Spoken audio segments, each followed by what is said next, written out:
Fala galera, nesse vídeo eu vou falar sobre formas de aquisição de energia e a composição da tarifa de energia hoje aqui no Brasil.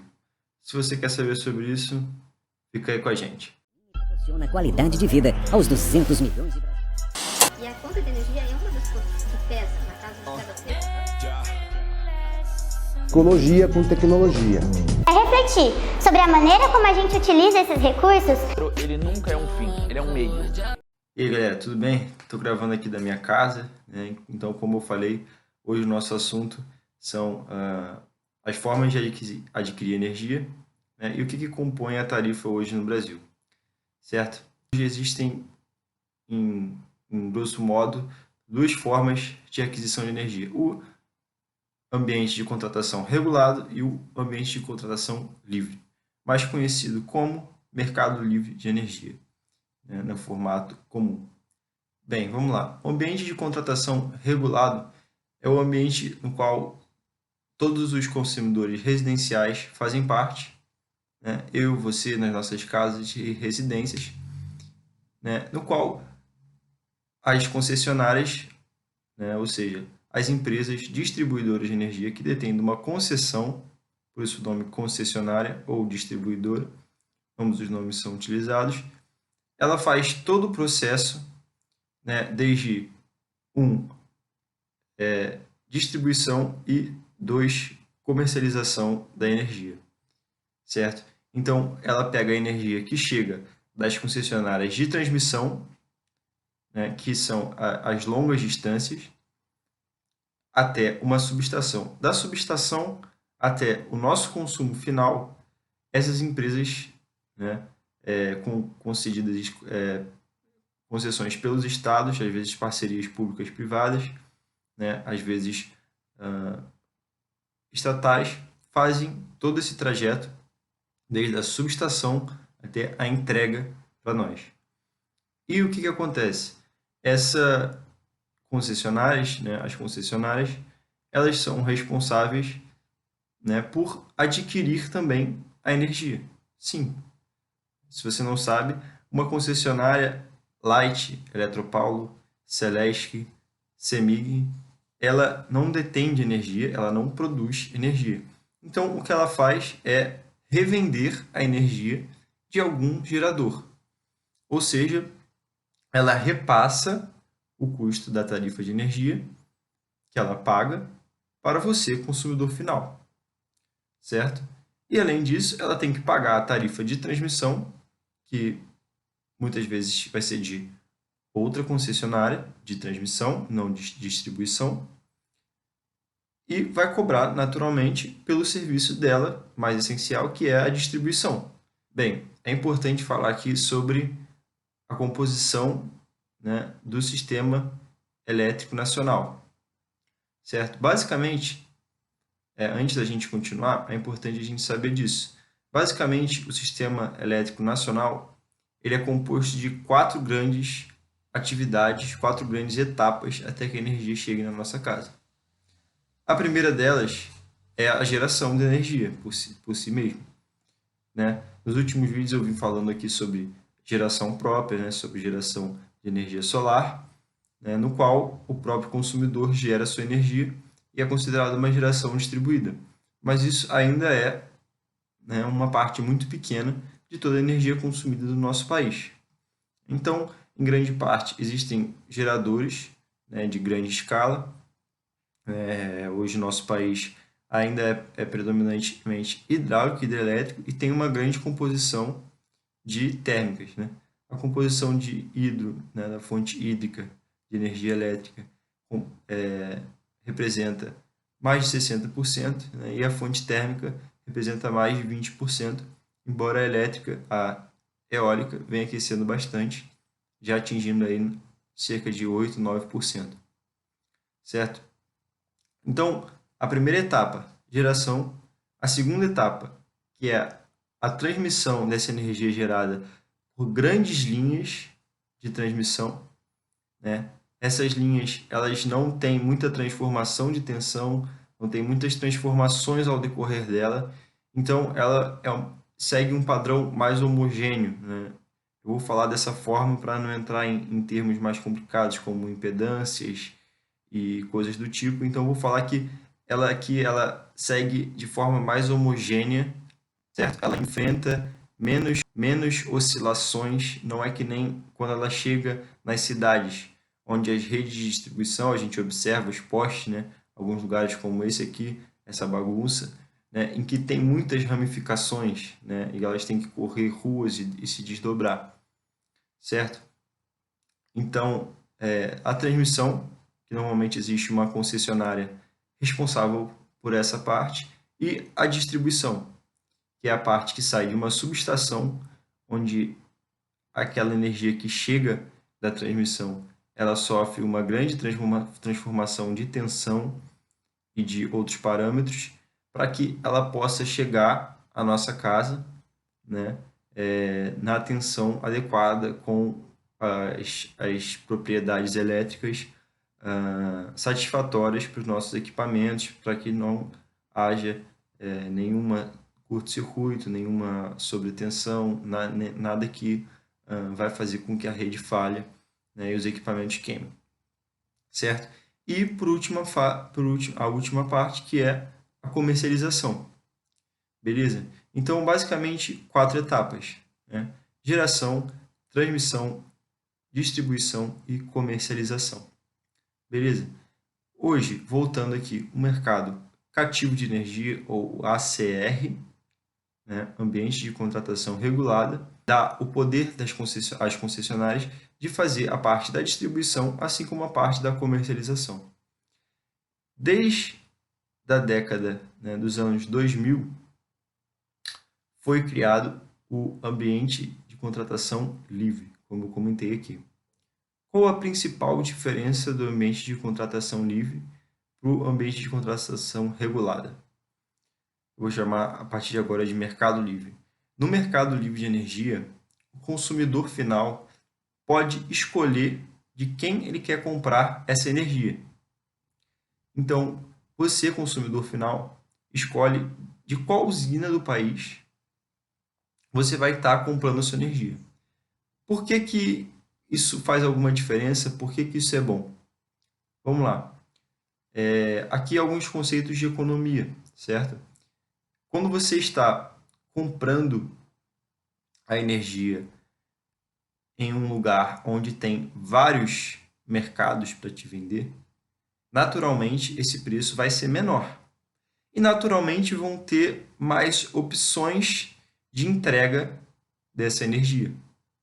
E é mais ou menos o que acontece dentro desse mercado, o qual não é um mercado real, naturalmente, né? Mas é um mercado real, assim, né, que eu digo, não, você não vai lá na prateleira e escolhe a sua energia, né? Mas ele é um ambiente, inclusive, apesar de ser livre, ele é um ambiente regulado, certo? Isso é importante saber para que garanta a confiabilidade dessa entrega da energia. Então, basicamente, no mercado livre, quem pode entrar, por enquanto, no mercado livre de energia? Não é qualquer um que pode entrar, certo? Como eu comentei, todos os consumidores residenciais, todas as residências, compram energia do ambiente de contratação regulada, né? Ou seja, você em casa não tem a opção de escolher a sua usina, né? Isso não está disponível para você, certo? Isso está disponível para consumidores com demanda contratada a partir de 500 kW.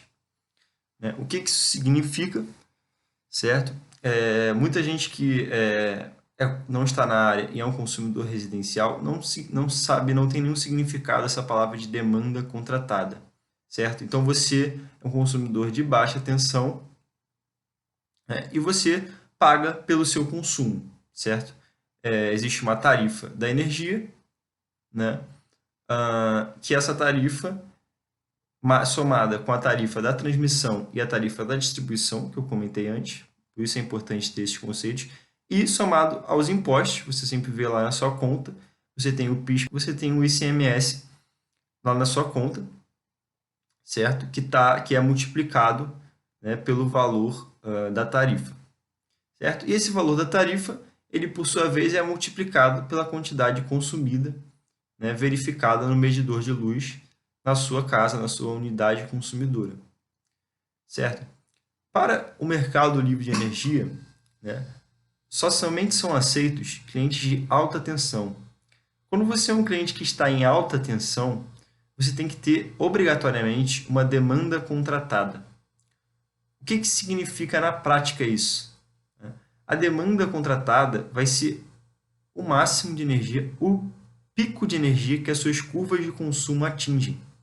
Isso significa que está reservada nas linhas de transmissão, né? Ou seja, fazem-se cálculos, né?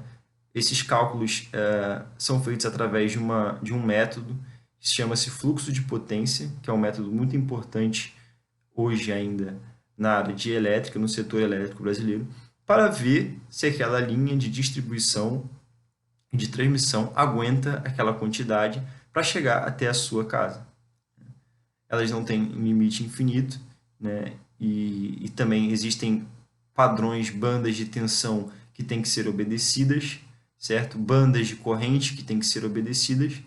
Então, essa quantidade contratada, ela serve para isso, para que você seja garantido que você vai ter essa energia entregue no ambiente. No caso, a maior parte dos que estão em alta tensão são médias ou grandes empresas, né? Seja garantida que essa tensão chegue sem maiores problemas na rede, né? Como falhas ocasionadas de curto-circuitos que vão fazer com que a energia da rede caia para todos ali naquele ramo, né, do sistema de distribuição. Então, os consumidores de alta tensão possuem uma demanda contratada e para que esse consumidor esteja no mercado livre, ele tem que ter uma demanda contratada de pelo menos 500 kW, certo? Então, você que tem uma indústria, né, do agronegócio, você que tem uma instituição de ensino, e você tem lá algumas escolas ou algumas unidades com demanda contratada de 100 kW. Você não pode estar no mercado livre? Não, você pode, certo? Dependendo da quantidade de unidades com essa demanda, né? Essa demanda de 500 kW, ela é necessária que ela esteja somando todas as unidades consumidoras do mesmo CNPJ. Ou seja, se você é uma unidade consumidora e tem a demanda de 500 kW, você pode entrar no Mercado Livre. Ou se você tem um CNPJ que detém de várias unidades consumidoras, que somadas as demandas dessas unidades consumidoras, esse valor é igual a 500 kW, sim, você pode entrar no Mercado Livre. Certo? E existe aí uma diferenciação que não é somente numerológica, certo? Existe a diferenciação, se você está no Mercado Livre, entre um consumidor livre e um consumidor especial. Hoje, né, a partir de janeiro de 2020, um consumidor especial é um consumidor que tem a demanda contratada entre 500 kW e 2 MB, certo? Ou 2.000 kW. O que isso significa? Vocês têm basicamente as mesmas possibilidades do consumidor livre, com a exceção de que você só pode comprar de fontes especiais ou fontes incentivadas. O que significa isso? O que compõe essas fontes incentivadas? São basicamente fontes consideradas hoje no Brasil renováveis, que são solar, eólica, biomassa e pequenas centrais hidrelétricas, certo? As fontes hidráulicas, apesar de em todo o mundo serem consideradas renováveis, devido ao Brasil ter muitas usinas hidrelétricas que acabam causando um forte impacto na região, né? Nos povos da região, enfim, na biodiversidade, né? Nas espécies ao redor. Grandes usinas hidrelétricas não são consideradas fontes incentivadas, né? Portanto, um consumidor especial que tem a demanda até 2 MB não pode comprar dessas duas opções. Uma, fontes hidrelétricas e de usinas térmicas. Muitas vezes, essas fontes hidrelétricas de grande porte são as que oferecem hoje os melhores preços de energia, né? Porque, basicamente, uma usina hidrelétrica, assim como solar e eólica, ela não tem um insumo, certo? Então, não tem que se pagar a água por enquanto, né? Por enquanto, a água, o sol e o vento ainda são de graça, certo? Então, elas realmente apresentam um preço mais baixo do que as térmicas. Mas devido ao fato de economia de escala, hoje as usinas hidrelétricas de grande porte ainda são as que têm os melhores preços. Então, basicamente, duas possibilidades: você se tornar um consumidor especial ou você se tornar um consumidor livre.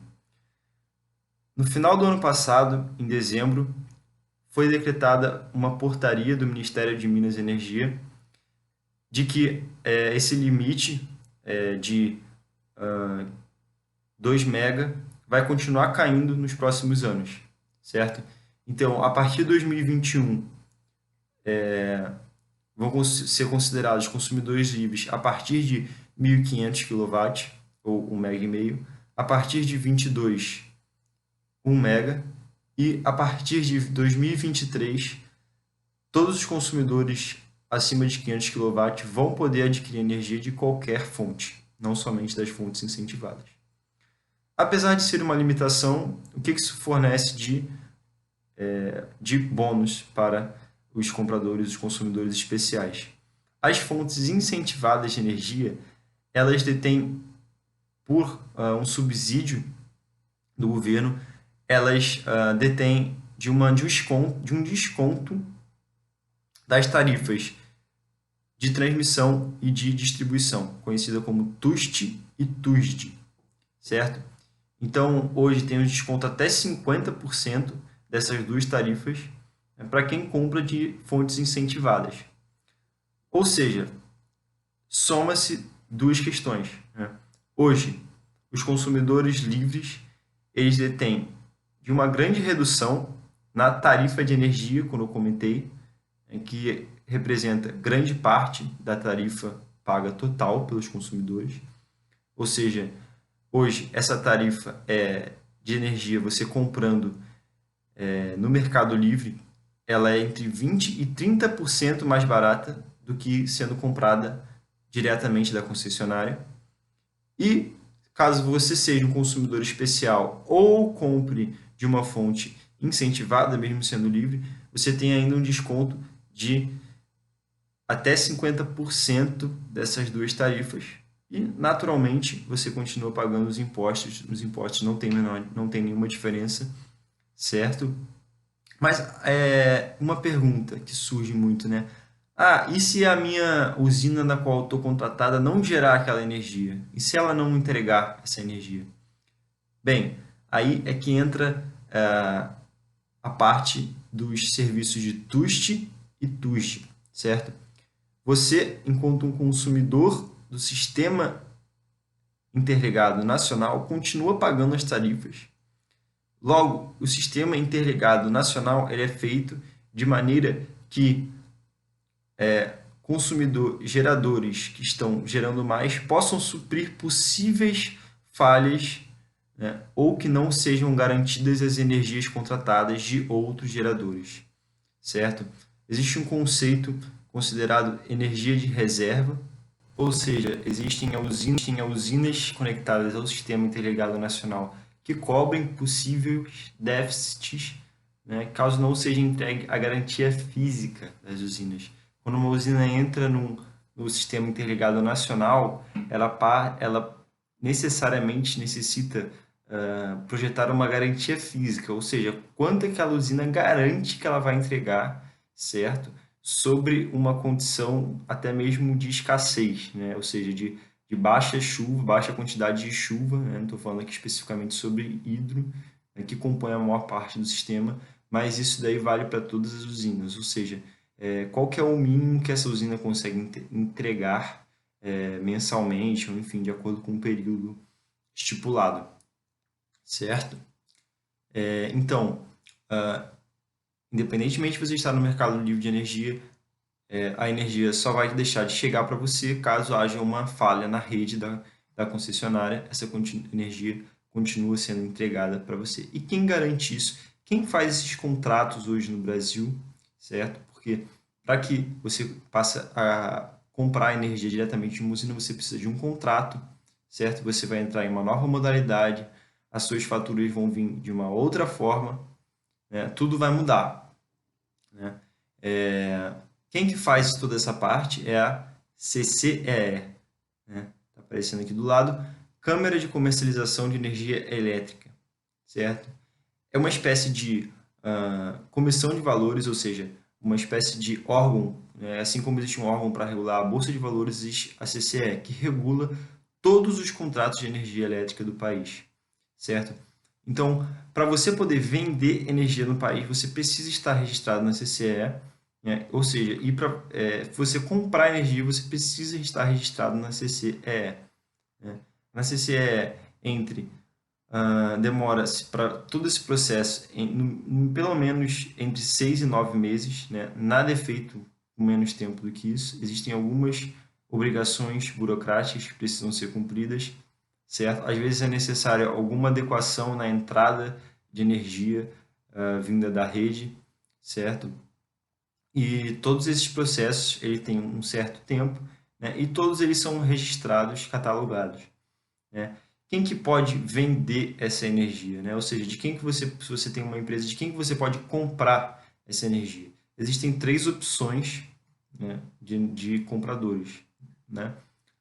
Além do próprio gerador, como eu já comentei, né, você pode comprar essa energia diretamente de um gerador, mas muitos geradores de energia não querem se envolver nessa parte de comercialização, certo? Estão preocupados com a parte de operacionalização, né? Então, eles vendem essa energia para uma comercializadora de energia, certo? Existem algumas aí hoje no país que fazem esse trabalho de conversar com o cliente, ver quais são as necessidades deles, se eles têm alguma sazonalidade, ou seja, por exemplo, uma universidade, ela vai querer que no período de férias, dezembro, janeiro, seja entregue uma quantidade de energia menor para que ela possa pagar menos, já que não tem aulas, não tem operação nessa unidade, certo? Então, todo esse tipo de ajuste ele pode ser feito, né? O que também não é impossível de ser feito num ambiente cativo, certo? Se você tem um contrato, se você é um consumidor de alta tensão, não vale para residenciais, mas se você é um consumidor de alta tensão, você pode ajustar patamares de demanda contratada diferentes ao longo do ano, certo? Muitas empresas fazem esses serviços, né? Além do mercado livre, da comercialização, elas fazem essa parte de gestão e de análise de contas. Amanhã eu vou falar um pouco sobre como que são essas contas, né? Como agir, como fazer uma gestão energética, né? Algumas ferramentas da gestão energética, vai ser isso no meu vídeo de amanhã, da série Faturando. Então, basicamente, né, geradores, comercializadoras e ainda autoprodutores. Ou seja, se você tem uma usina para a sua indústria, por exemplo, né, você decidiu construir uma usina que gere a mais do que você necessita consumir. Então, você pode, com o excedente desses valores, você pode vender no mercado livre de energia, certo? E ainda os próprios consumidores, né? A partir do momento que eles têm um desses 3 representando eles no mercado livre de energia, certo?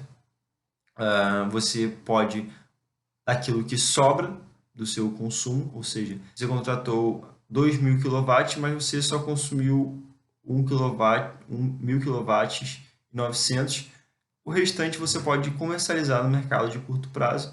Tem alguns clientes que decidem ter um perfil um pouco mais agressivo, tem um pouco menos de aversão a risco e decidem fazer, além da sua própria conta de energia, decidem fazer algumas compras e vendas no mercado de energia. Isso hoje já existe, já é possível, já é viável, né? Assim como agentes que trabalham dentro de altas e baixas, né, com análise de gráficos, e que isso daí já vai depender do preço da energia, né, que já é assunto para outro vídeo, conhecido como PLD, preço das liquidações densas, certo? Então, esses são os 3 tipos de agentes, quatro tipos que tem dos consumidores de agentes que podem vender a energia no Mercado Livre, né? E necessariamente, como eu comentei, você precisa ter uma representação no Mercado Livre para que você possa fazer essas aquisições de compra e venda de energia, certo? Então, basicamente, é necessário que você, caso queira comprar energia no Mercado Livre, escolha uma comercializadora ou um agente que já tenha uma boa experiência, né? É necessário uma expertise de preço de contratos, né? Porque hoje no Brasil os PLDs, que são esses preços que são semanalmente divulgados pela Câmara de Comercialização, eles variam bastante, né? E basicamente eles são influenciados por quê? Pela previsão de chuva em grande proporção, certo? É uma ciência que ainda hoje ainda falta de alguns critérios, né? Ainda é muito inexata, né? E por isso, se você observasse os gráficos de PLD desde que iniciou esse processo, ou seja, desde os anos 2000, eles variam de forma bem acentuada, certo? Mas ainda assim eles seguem um padrão, né? E assim como os contratos de energia, certo? Então, tudo isso é necessário que tenha algumas reuniões, né? Uns projetos e planejamentos para que a energia seja adquirida de uma forma a otimizar, né, os recursos. Ou seja, se você é um investidor, se você é um consumidor que não quer correr risco, simplesmente quer ter uma energia mais barata e que essa energia seja entregue de forma mais eficiente e, além disso, incentivar uma fonte limpa de energia, né? Você vai conversar com um agente que vai te representar e que vai te fazer uma proposta de um contrato de longa duração, certo? Quando os contratos estiverem a um bom preço, né, comparado à série histórica de preços, né? Então é legal que já esteja com um agente que tem experiência no mercado e saiba quando que é um momento bom para comprar e com quem comprar, né? Quais são as melhores opções, né? Porque se você estiver muito desprotegido, se a sua demanda for contratada for muito abaixo daquilo que você consumiu, como eu falei, você vai ter que comprar no mercado de curto prazo, e pode ser que o PLD esteja muito alto, e aí você pode acabar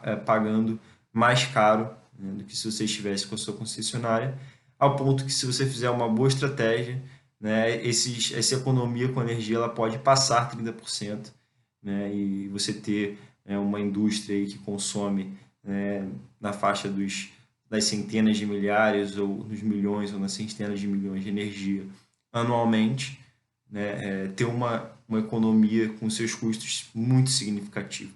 E para terminar, quais são os ajustes além da parte burocrática? Adesão ao SMF, que significa o Sistema de Medição de Faturamento, certo? Que é o que eu comentei, que pode ser que seja necessário fazer uma troca no seu medidor, né, ou talvez uma troca no transformador, e que a empresa que estiver prestando esse serviço para ti, ou caso você estiver pretendendo contratar algum engenheiro que já tem expertise nessa área para representar, criar um setor dentro da sua empresa, fazer o processo para se tornar um agente dentro do Mercado Livre, vai necessitar saber, certo? Às vezes é necessário instalar um equipamento no seu medidor de luz, certo? E para que o faturamento seja feito da forma correta, né? E só dando uma palhinha do assunto de amanhã, o PLD, né, que é o preço da liquidação das diferenças, mais uma vez, o que ele representa esse preço? Esse preço não é um preço de arroz no supermercado, né, no qual o detentor do negócio pode decidir esse preço. Esse preço, ele é, como eu comentei, ele é definido e divulgado pela Câmara de Comercialização toda semana, certo? Até estar no processo para que esse preço seja divulgado de forma horária, mas ainda não entrou em vigor. Era para ter entrado em vigor agora em 2020, mas é necessário de um software, de uma metodologia bem complexa, certo? Que está sendo feita pela CCE em conjunto com a EPE e a ANEEL e todos os órgãos do setor elétrico brasileiro. Mas, basicamente, esse preço ele é calculado a partir do valor do custo marginal de operação. O que é o custo marginal? Esse é um conceito da economia, que basicamente vai significar qual é o preço do próximo megawatt, certo? Porque o preço divulgado ele é em megawatt de energia. E o que significa isso? Dado que o sistema já está consumindo uma quantidade X de gigawatt, certo? E que esse gigawatt vem de N usinas, certo? O próximo megawatt vai custar o valor que custa o megawatt para a próxima usina disponível. Ou seja, pode ser que a próxima usina disponível ligada no sistema interligado nacional seja uma térmica, mas uma térmica barata, certo? Um combustível barato com uma usina de ciclo combinado, Sim, que é uma usina térmica hoje mais comum, que tem custos um pouco menores. Ou pode ser que a próxima megawatt disponível, a próxima usina disponível, seja de uma usina a carvão extremamente cara. Então é isso que reflete esse preço da liquidação das diferenças. O preço do próximo megawatt a ser consumido da usina disponível no sistema interligado nacional. Eu vou entrar em mais detalhes sobre isso amanhã. Vou estar mostrando uma fatura de um consumidor de alta tensão, de um que está no Mercado Livre e outro que não, certo? Para a gente analisar formas de gerar economias, certo? Com relação à forma de aquisição de energia e de processos. Beleza? Espero que vocês tenham gostado desse vídeo, que tenha ajudado vocês e nos vemos no próximo. Valeu, meus seres fascinantes. Tamo junto.